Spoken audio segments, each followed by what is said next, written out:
It's the lack of putting themselves in the spectator's shoes. You have to put yourself and think like laymen. We often think like magicians. It's magicians thinking, but that's not how people think. If this principle is done correctly, you have nowhere to go. No one can backtrack it if it's made correctly. You know what I mean? Everything is laid in front of you. Here's the reveal. That's it. I'm really disappointed when I see people talking about that and they ditch a method because of that. But that trick especially, made me realize how powerful structure and scripting are, because there's a great hook line story. And where these things are paired, with a smart method, then you have a great trick.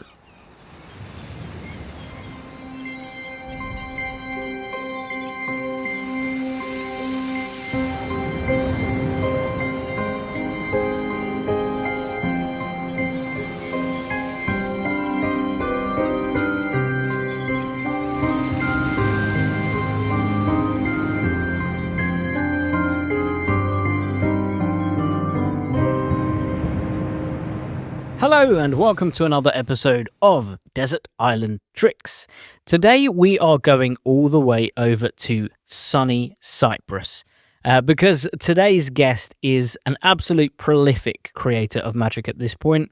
Very, very clever mentalism a lot of the time, but not just mentalism. There are some really, really cool tricks. By the time this podcast goes out, his latest one with us at the time of recording, of course, if you're listening to this in the future, it won't be, which is Nostalgia, which is a brilliant mentalism trick with a really quirky reveal. Now, he's had some incredible tricks out over the years, and we're talking things like Cinemental, which was the first one that I ever saw of his, and I thought it was just ridiculously clever.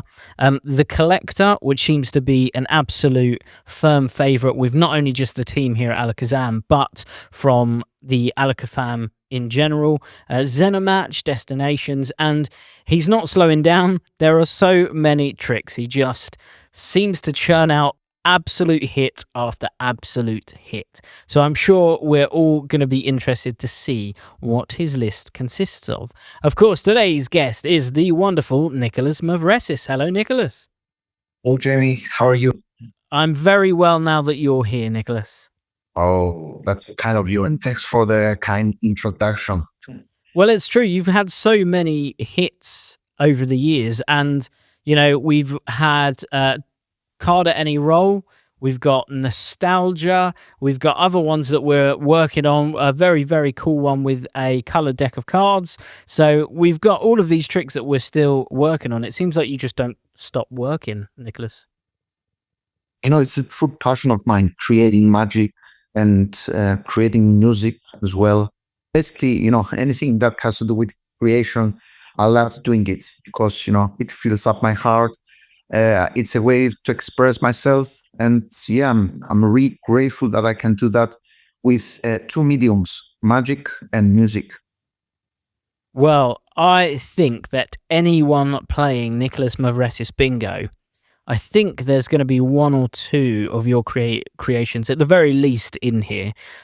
So I have an idea of what I think at least one of them would be, but it'll be interesting to see what people playing Nikolas Mavresis Bingo have put in there. Did you find putting your list together easy or hard? It wasn't easy for sure, and I only put one item of mine in the list because, if you ask me to do a desert island tricks every month for a year, I could probably come up with 12 completely different lists. But, that wouldn't be fair, because I would look back to it and think, oh, I don't like this trick now. So I didn't add the latest releases or the hottest, most hyped tricks right now. I found out that I always go back to the classics. So I chose the routines that really shaped me, the ones that hit me so hard when I first saw them. They made me fall in love with mentalism and eventually wanted to create magic, because I didn't grow up loving magic. I got into magic in my early 30s, late 20s, and by mistake, by watching a mentalist doing his act, and specifically a lottery type of effect, and I was baffled. I knew all the other tricks, the cutting the lady in half, and I always found them uh, cheesy. You know, it's not the right word, but I knew the methods, and when you know the methods to a trick, you're not impressed. Whereas mentalism, I had no idea, and it fooled me badly when I saw it, and that made me fall in love with magic in general. Okay, well, if this is your first time listening to this podcast, the idea is that we're about to maroon Nicholas on his very own magical island. When he's there, he's allowed to take 8 tricks, banish 1 item, take 1 book, and 1 non magic item that he uses for magic. Particulars like who's there, what's there, all of that good stuff, we do not mind. This exists in Nicholas's own imagination. So, with that being said, I have got my Nikolas Mavresis bingo head on. And you said that you've only got one of your own tricks, so I'm going to go out on a limb and say... I think it should be the collector, but we will find out. So, Nicholas, what did you put in your first position? Okay, so first one is Twisted Sisters by John Bannon. Now, I I was thinking either The Royal Scam by John Bannon or Twisted Sisters. And of course, I went with Twisted Sisters. If you don't know this effect, it's basically 3 effects into one. The magician or mentalist uh, actually makes 2 thought of cards switch places. Then the thought of cards have different color packs, and all the other cards are black. I mean, imagine witnessing this for the first time in your life, and I had no idea what a packet trick is before that. So that was actually my first real introduction to packet tricks, and it absolutely floored me, hooked me. The fact that you can carry just a few cards and blow someone's mind right away. I mean, that opened a whole new world for me. It taught me that simplicity doesn't mean sacrificing strength. It was a big aha moment early on. My wife is a psychologist, by the way, and she taught me the aha moments. They call them insights, but basically the aha moment is when uh, something suddenly clicks in your mind, and that trick did it to me. I mean, it never leaves my wallets, and that says something. Yeah, well, when I think about nowadays, we have this trope, the EDC, everyday carry, and for me, I feel like Twisted Sisters was one of the original everyday carries. It was one of the ones that everyone had on them in their wallet. Yeah, without knowing it was a great EDC. It still is. It stood the test of time. And it always gets great reactions that way. And it's only 8 cards. I mean, it ticks all the boxes for me. And it doesn't mean I mentioned it. The list that I'm going to mention, it's not going from best to worst or something like that. It's just a random list, but it it deserves to be in that list, on that list. Sorry.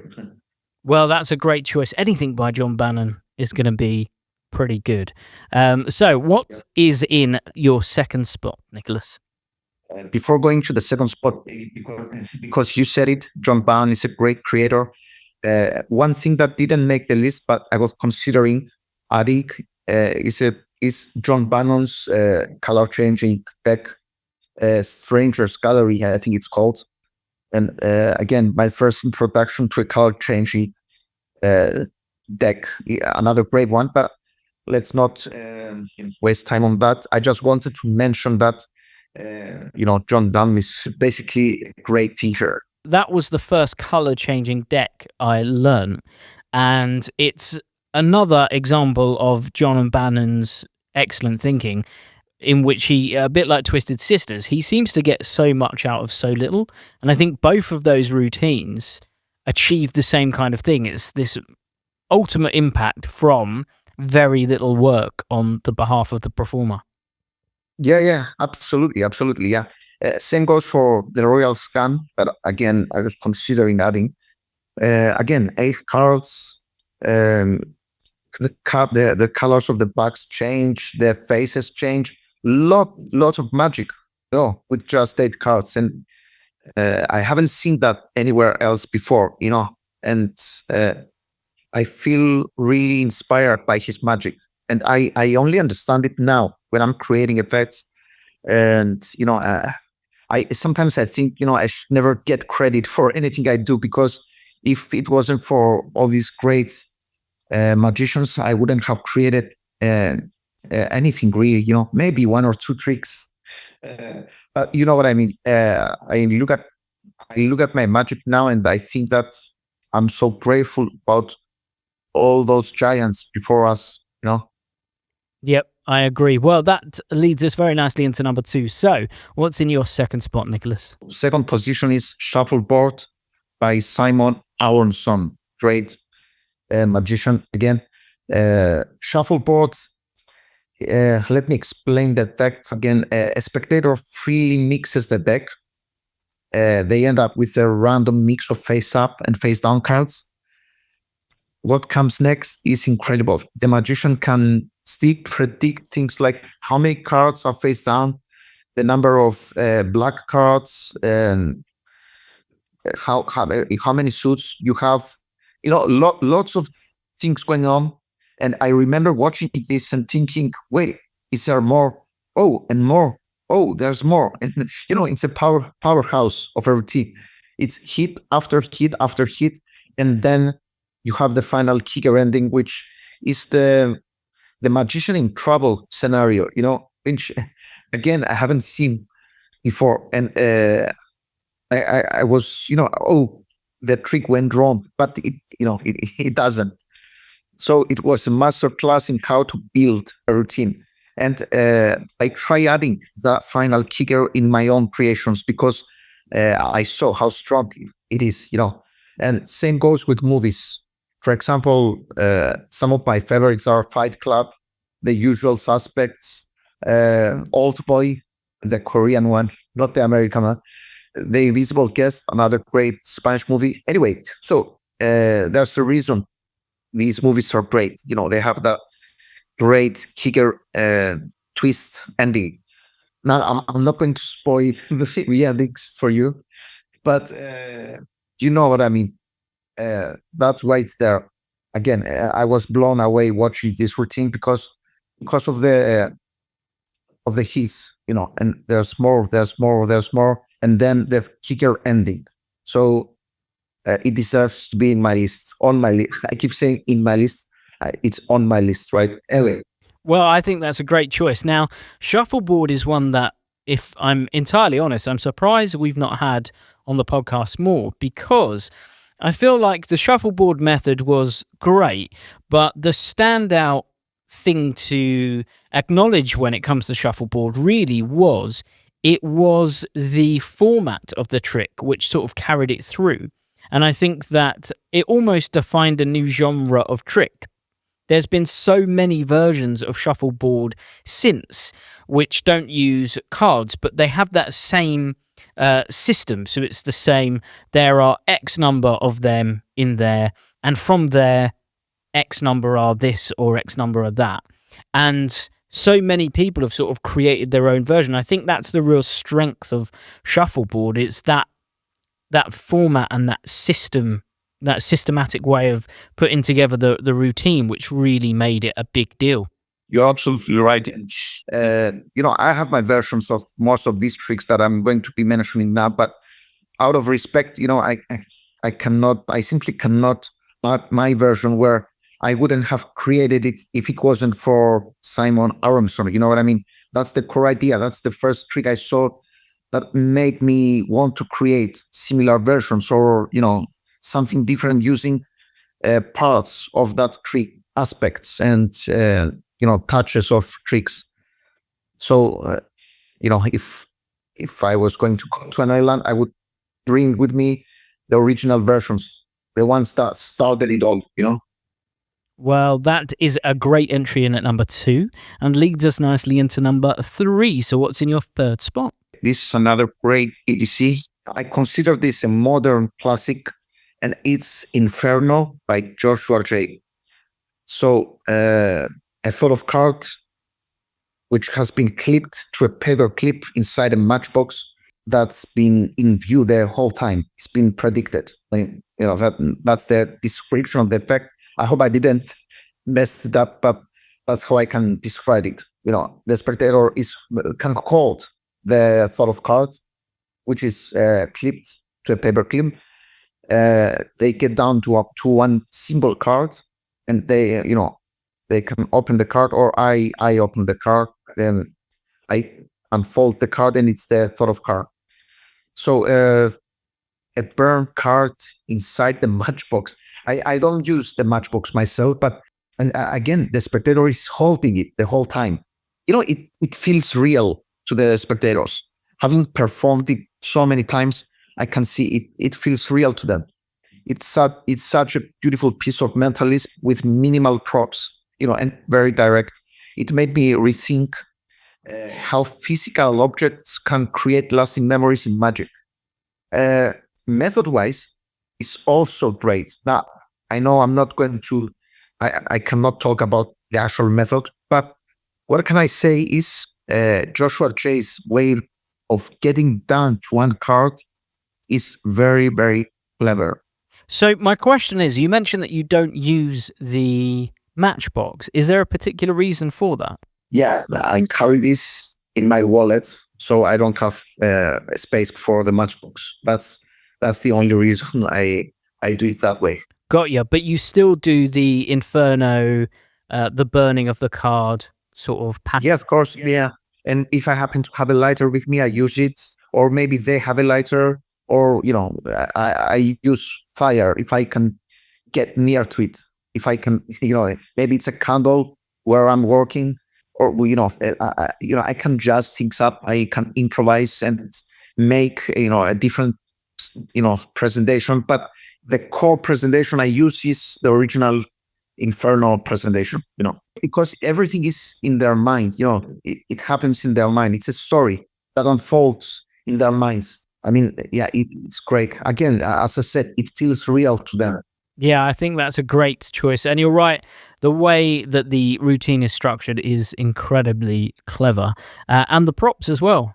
Very, very well made trick, I would said as well. It's a great choice. Again, I was introduced to that type of card. I'm not going to name anything more than that, but it was the first time I was introduced to that type of card. See, you know what I mean? Yep, absolutely. Well, that's a great choice in at number 3 and leads us. Well, so far we've had all card related tricks. I wouldn't say they're necessarily card tricks because Inferno and Twisted Sisters don't really use a deck of cards. They're more like packet tricks, I guess. But where does that take us with number 4? I always loved mentalism with cards.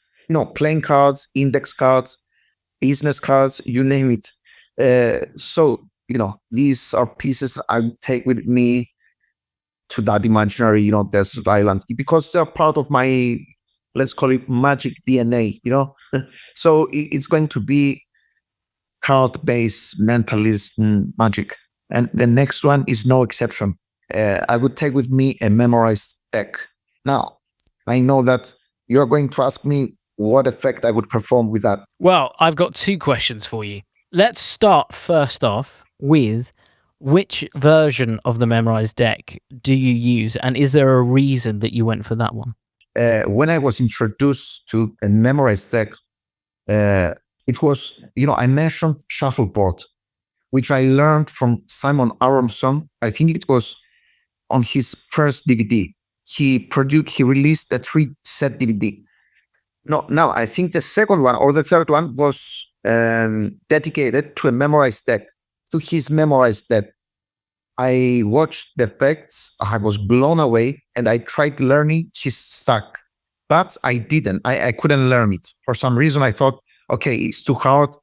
Then I got introduced to Juan Tamariz and stack and his work. Then I thought, what? I'm going to learn it this time. And I did learn Juan Tamariz stack.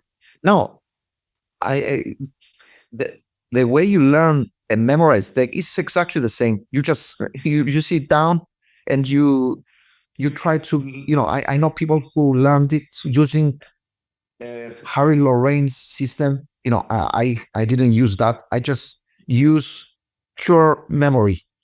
For example, I'm thinking, okay, what my favorite number is. I'm asking myself, okay, it's 29.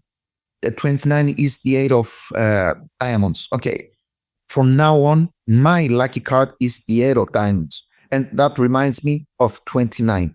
Then I went on to my address, my home, the number at my house, the number. So it's 16. So I know when I think of my house, it's going to be the five of spades and so on. So I did that and I learned one Tamariz stack. And by mistake, I didn't learn. I didn't have the will to learn Simon Aronson's a year back. But then a year later, I learned quantum Arises. But whichever deck you want to memorize, you are willing to memorize, just go for it because most effects work with any memorized stack. Okay, so then let's go back to the other question. So we now know that you used Tamariza stack. What is the one trick that you would do with it? Yeah, I always do mnemonicosis. Mnemonicosis, I think that's how it's spelled. It's in his book, Mnemonica. And you can do it with any memorized deck, which is great. The description of the effect sounds crazy. A freely named card or a thought of card is revealed in a magical way. Now, you might think, okay, you shuffle the cards, you place the deck down on the table, the spectator or the participant names any card and you reveal it. You find it in a magical way. I'll be honest, you really need to be familiar with a mem deck to pull this off smoothly. That gave me the push to take it seriously. The memorized deck stuff. And to be honest, this wasn't the trick that got me obsessed with mem deck work. As I mentioned, it was Simon Aronson's DVD, but it was the one that gave me confidence to perform with a memorized deck. That trick gave me, confidence to go out there and perform. What I love about this routine is how Quantamaris makes it feel effortless and improvised. But in reality, everything is so calculated, it's well thought of. So this trick taught me to be bold, think on my feet, and not be afraid to take risks in performance. But, if you go on YouTube and type mnemonicosis, you will not believe that this trick, works. It's a great one.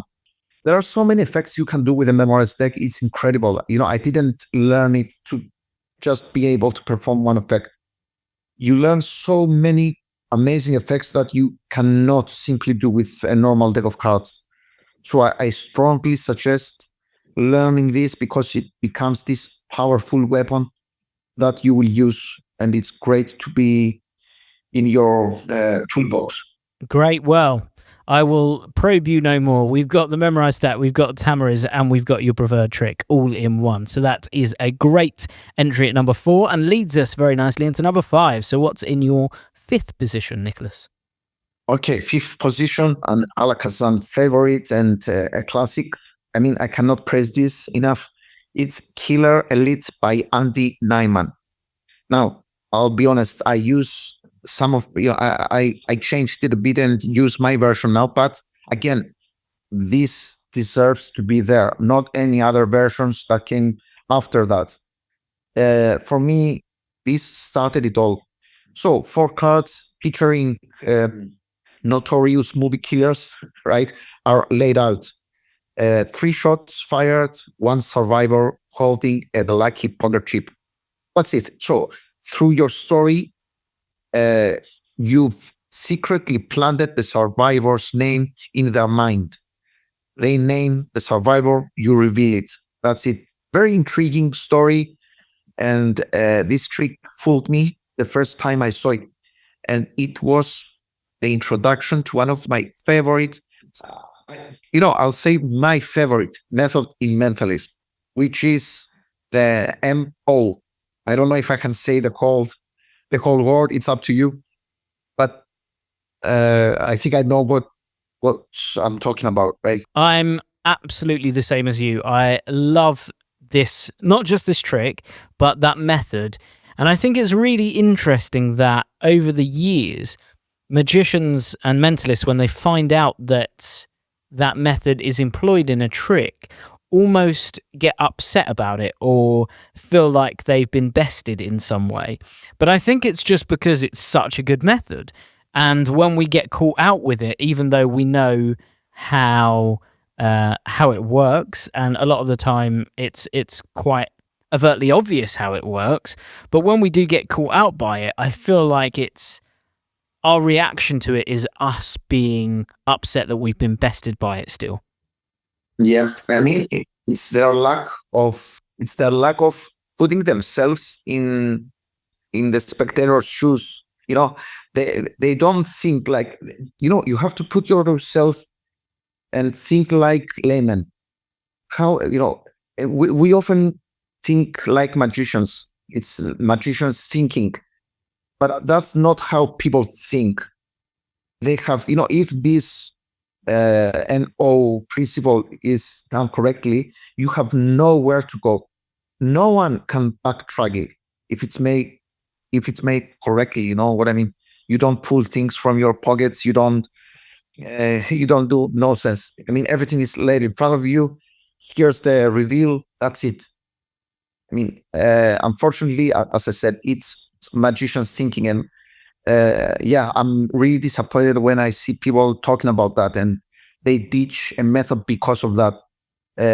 But that trick especially, made me realize how powerful structure and scripting are, because there's a great hook line story into it. And where these things are paired, with a smart method, then you have a great trick. Yeah, I mean, a good MO is when the ending feels inevitable. That's a nice way to put it, I think. Yeah, do you know what? It reminds me of the RNS of mentalism. So you know how in ad copies it says, amazing trick, no RNS. And in mentalism, you get the same thing. So incredible trick, no MO. Yeah. It's the same word. I mean, RNS is a great method. And if, when I create methods, I always think, okay, what's the best method for that trick? If it's RNS, I will go for it 100%. If it's MO, I will go for it. No questions. I don't care what other people say. If it suits and it serves the effect perfectly, then I will use that. And I will not think, okay, maybe magicians don't like that. Hey guys, Harry here from Alakazam Magic. I hope you're enjoying the podcast. I'm just here to interrupt and tell you a little bit about the Alakazam Magic Convention. It has taken us 35 years to get to this date. However, May the 9th, 2026 will be the very first Alakazam Magic Convention. Now, I know you guys are super excited, maybe just as excited as we are. First of all, the venue is a 37-minute direct train from central London. The venue is then literally a 10-minute walk from the train station. There's hotels within a stone's throw, there's restaurants nearby, and there's incredible food and drink on site. That's all without even getting into the magic side of things. We are going to have 4 incredible lecturers performing throughout the day, including one person who's going to be flying over to the very first UK lecture. We are buzzing to announce who those 4 are. Not only that, there'll be dealers on site and a place for you guys to jam and session and meet new friends. Where are the lectures going to be held? This is my personal favourite bit about the Alakazam convention. They're going to be happening in one of the cinema screens. That means fully tiered seating, comfy seats, a drinks holder, and there will be a close-up camera on the jumbo cinema screen that will be giving you close-ups of all the little nuances that you're going to need to see see when the lecturers are performing. There will of course be a full gala show to end the evening off. You guys are not going to want to miss it. The great thing is as well, on the Sunday, the day after, Alakazam Magic Shop, which is a 2-minute drive, will be open. So if you're heading down to the convention, why not stay overnight and come and visit our magic shop? Remember, May the 9th, 2026. Tickets on sale now at alakazam.co.uk. See you guys soon.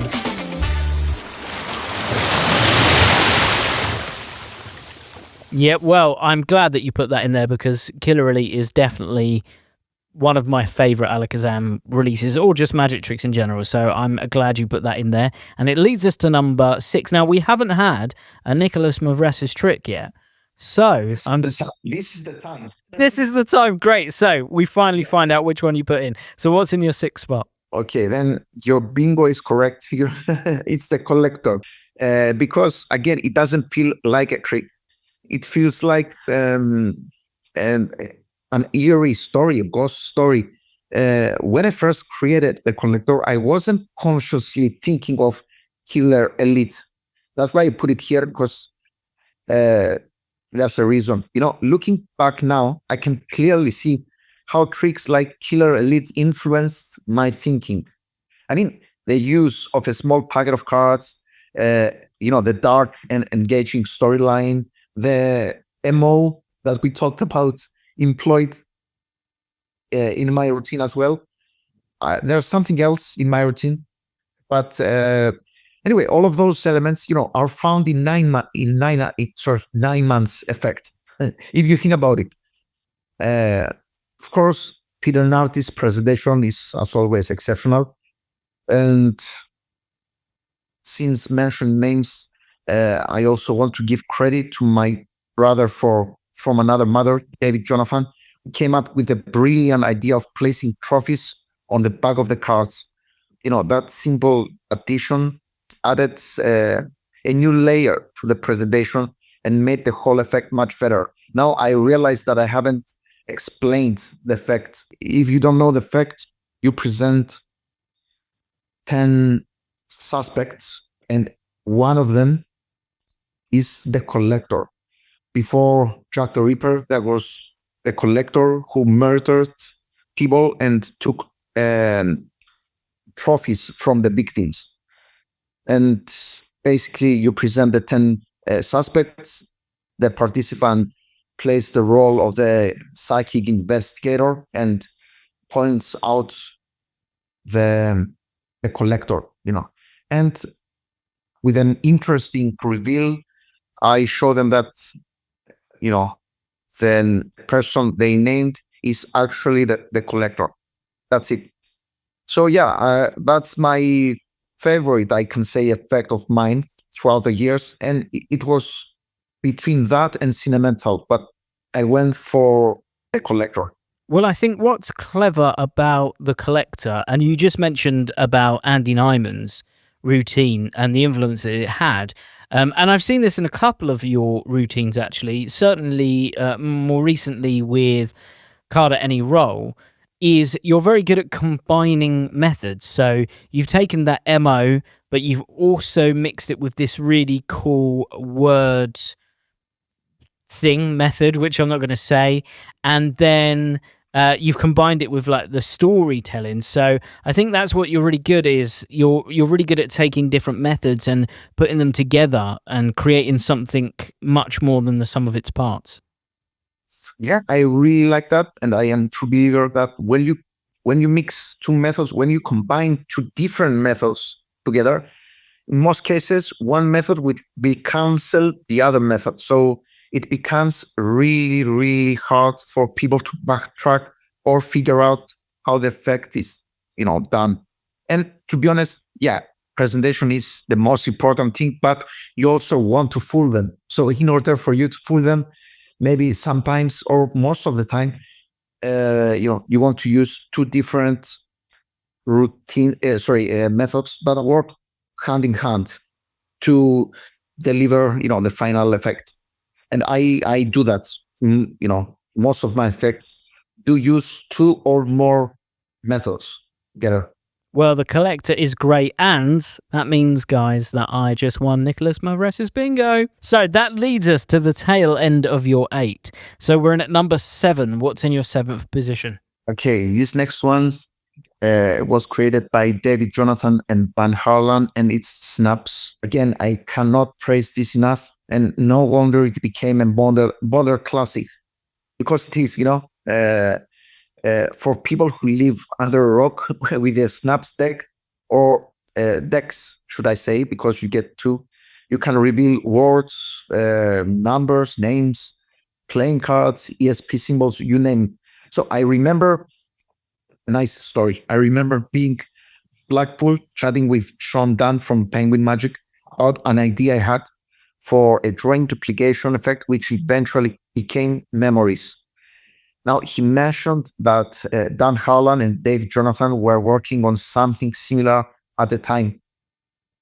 Now, I didn't know David back then, but I later became a big fan of his work, and Snaps is a perfect example of how creative and clever his thinking is, And, later on, we became really, really good friends, and we pushed each other creatively. We created together, and that's made all the difference. Anyway, so now with Snaps you can do hundreds of routines, and I know that it will soon be released in a jumbo size version, so you can do it on stage, which is great for stage magicians, mentalists. This is great, and many people have used it in America's Got Talent or other Britain's Got Talent. Many people have used this, so I use it in conjunction with a Peak wallet. So my go-to is, of course, the Stealth Assassin. So I would pick the name of a spectator's last one, right? Then move on to a few other routines without revealing it yet. Later, I bring out the Snaps cards and have the spectator selected images. In the end, the pictures spell out the name they've been thinking of. So that serves as a surprising callback. And I can tell you the reactions are always really strong. Again, I cannot praise this enough, but it should be here. I think, I mentioned Inferno, but definitely Snaps is again a modern classic in Magic. Yeah, I think you're absolutely on the money there. This is something that's been in my close-up case since it came out, and it's great. I always get the waiter to find out the name of the birthday person. I will set the cards up. I will find out why they're there, pretend like it's all random. Then have each person pick a card and see if the picture on that card relates to the person in some way. Of course, sometimes they do, sometimes they don't, sometimes they're weird, especially the zip one, which is odd. And then it spells out their name, and then you get that wow moment. And it's one of those tricks where people always end up wanting to take a picture of the laid out cards on the table when it spells out the name. Yeah, I mean, it's an incredible picture. Again, the whole picture of cards laid down and spelling something that they've been thinking of. And if someone likes my routine, I didn't mention how I get the cards to spell the name. After I pick it and after I introduce the deck, as I'm spreading, I'm doing this move where Ian Moran is really good at. I think he has a DVD on that. The C move. Okay, I don't know if I'm being clear here, but that's how I get the cards in order. I think we understand what you mean there. Yes, absolutely. Well, that sounds great, and it really is just a phenomenal trick. It's that surprise twist ending, even though they've been looking at them the entire time.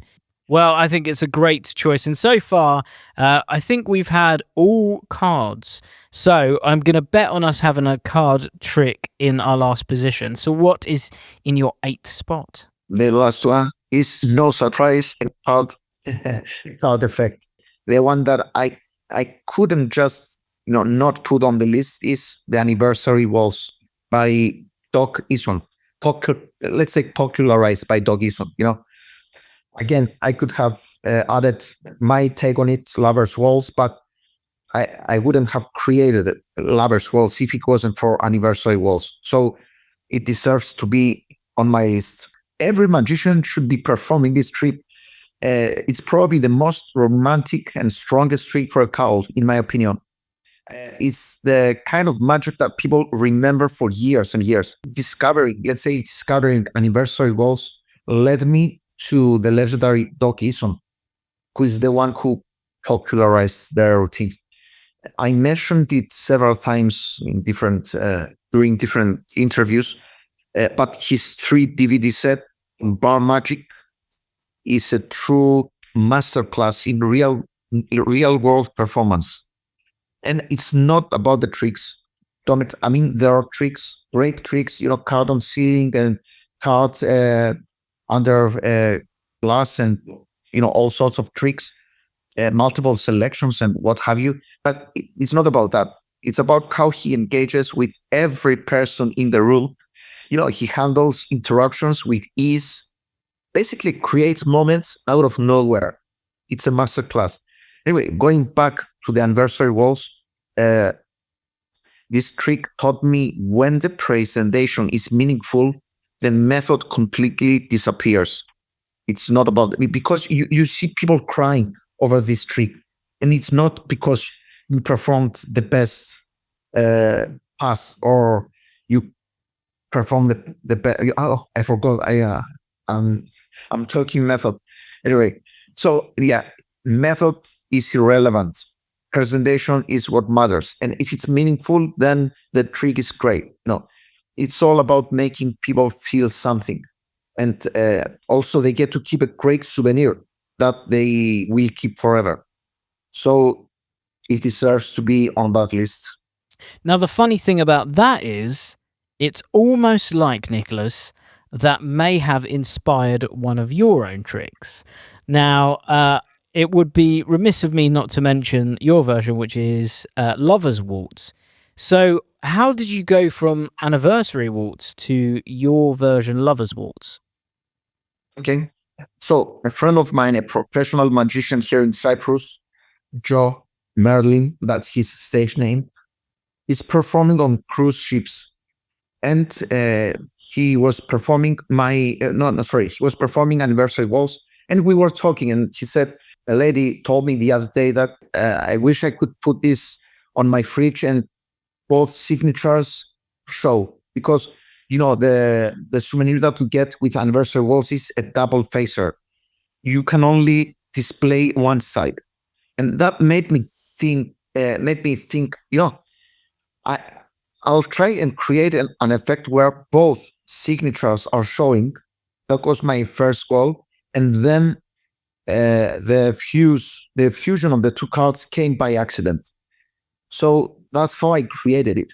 A magician friend told me about what a lay person told him when she received the souvenir, because she said, "Okay, I want to display this, but I wish I could be able to display both sides," and she couldn't, of course.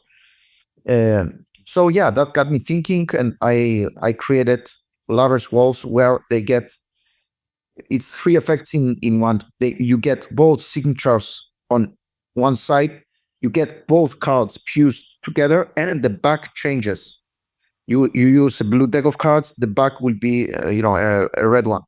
So I'm really, really pleased with Lover's Waltz. But again, I thought it wasn't fair to put it on my list, because I wouldn't have created it if it wasn't for Anniversary Waltz. Well, it's a great list overall. That is our only non-mentalism piece as well, because we started off with Twisted Sisters, Shuffleboard, Inferno, Memorize Deck, Killer Elite Pro, The Collector, Snaps, and we ended with Anniversary Waltz. There are some absolute killers on that list. Yeah, I think every trick that you mentioned, every trick on my list, I'm real proud to be of this list. Not that I created it, I created the tricks, but I know for sure because I have tested all of them that they get great reactions. And I urge anyone that who isn't familiar with any of these tricks, especially the collector, to go out there and buy them. Well, we gave you 8 tricks, Nicholas, but we've only given you one each of your final 3 selections. So I want you to imagine that you're going to dig a big sandy hole on your island. You're going to throw something from our industry inside, and then you're going to cover it over, never to be seen again. What did you put in your banishment?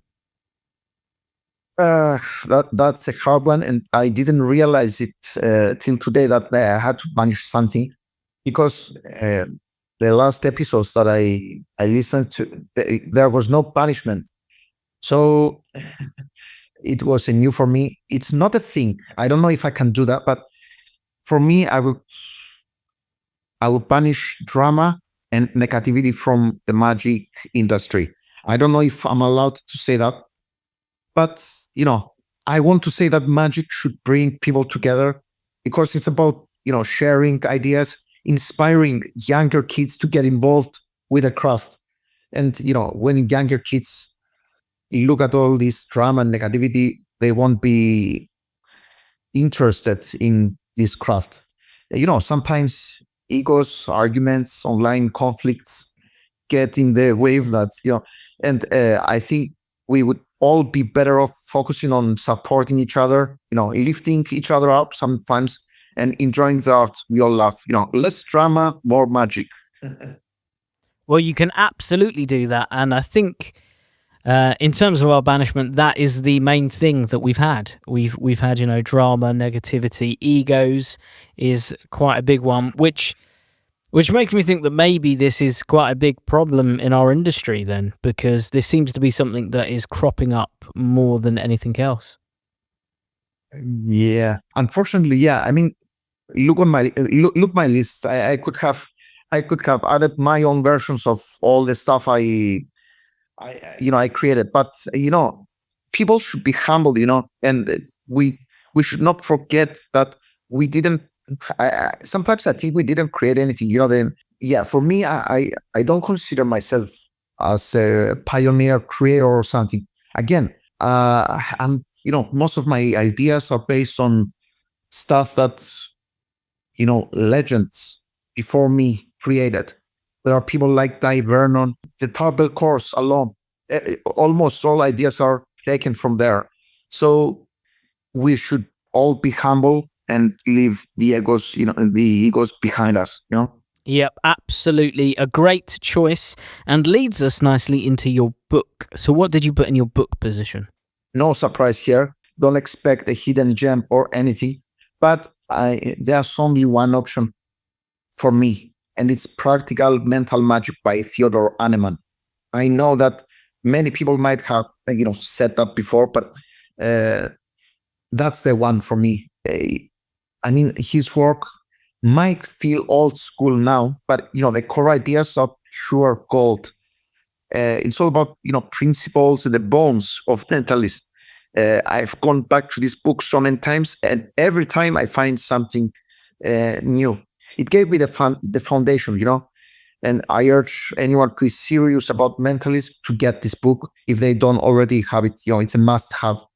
I have to thank Richard Osterlind for introducing me to the book through his 6 DVD set, because I'm not a book guy.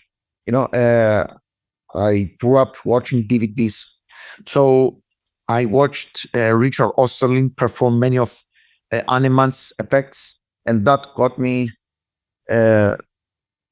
thinking. And I thought, I should get this book. This is something special, and I did, and I never regretted it.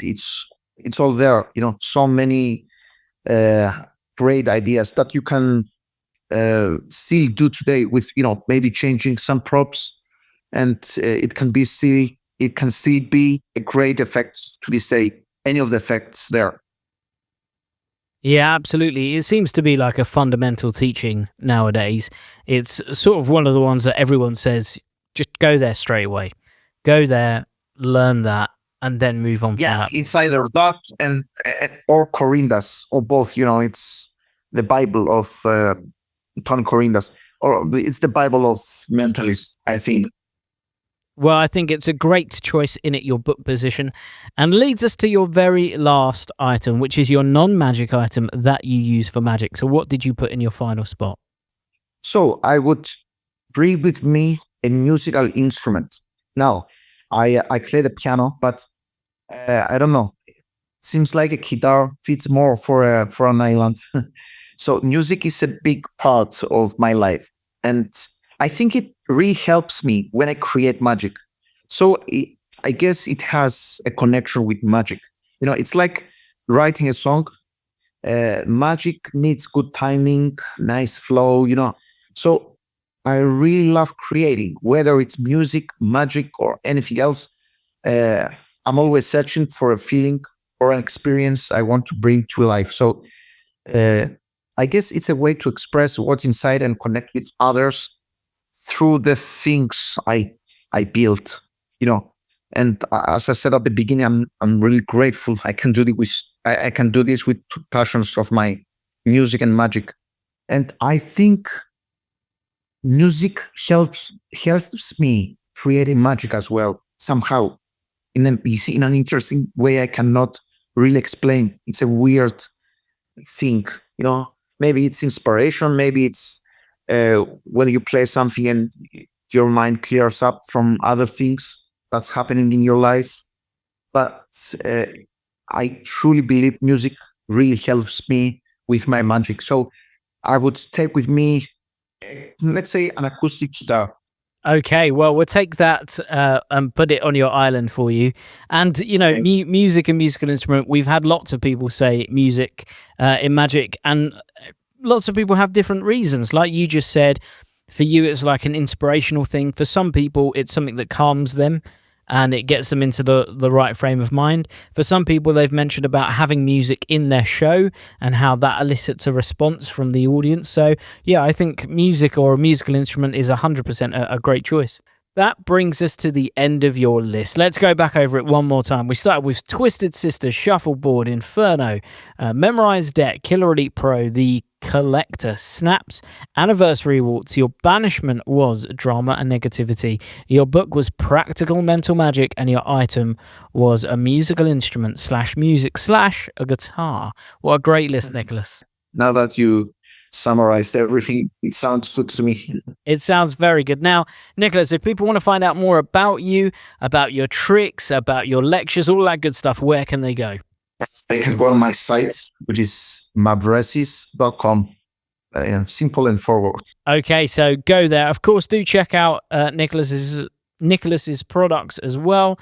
Alakazam, we've got more things coming out from him this year, so do keep an eye out for them. We've got, I think your next one at the time of recording is going to be Nostalgia, which is going to be a great one, and people should really keep an eye out for that because it's a superb trick. But for now, Nikolas, thank you very much. Thank you so much for having me. It's been fun and made me, remember what started it all, Yes, absolutely. And hopefully you guys who are playing Nikolas Mavresis Bingo managed to get the collector as well. It'll be interesting to see. If you're listening to this on our YouTube video, comment underneath what you think Nikolas was going to put, whether you thought it was going to be the collector as well. Of course, we're going to be back next week with another episode. But for now, guys, have a great week. Goodbye. Hello guys, I'm here to talk to you about Alakazam Unlimited. This is the best streaming platform in the world, I'm telling you now. With Alakazam Unlimited, you get access to over 150 magic routines. This is video performances and explanations. We have card magic, coin magic, kids magic, rope magic, mentalism, stage, parlor, impromptu. We've got you covered. All of this for the low price of just £4.99 a month, and you can cancel at any time. Perfect if you've got commitment issues. Yes, I'm talking to you. Guys, you are going to absolutely love it. If you haven't joined the platform already, what the heck are you doing? Alakazam Unlimited is a streaming platform that you need to be a part of. Not only that, there is also exclusive content only available on the platform. Check it out now, alakazam.co.uk. Cheers.